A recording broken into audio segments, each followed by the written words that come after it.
Lord, hindi naman ako naghahangad ng babaeng sobrang ganda.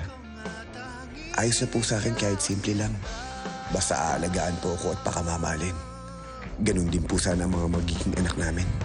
Sana dumating na po siya sa buhay ko, Lord. Sana po makilala ko na siya.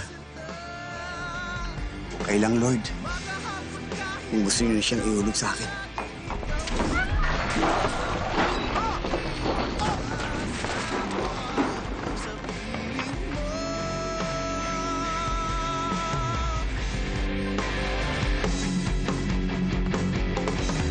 Lord, ang bilis naman. Ano yun? Uy! Sino yan, ha? Saan siya nanggaling? Ano? Siya! Bakit may baril? Tay, hindi ko alam eh. Miss? Miss? Miss?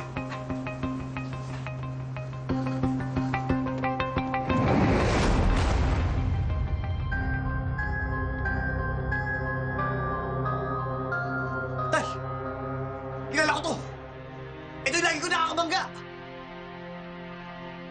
NCIA yan! Ano? NCIA? Bakit may NCIA dito? Teka! Bakit nanggaling sa bubong? Oo nga.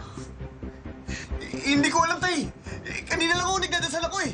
Ang sabi ko, Lord, ihulog niyo na sa akin yung babaeng mamali ko, tapos bigyan na lang siya nahulog eh. Ano itong narinig ko ingay? Sino yung babaeng yan? Naku, Gabo. Manong kumuha ka nga ng gamot sa labas, ha? Ako nang gagamot sa sugat niya. Pati yung suot mo, yung mga damit mo, para mapalit ako na rin yung suot niya.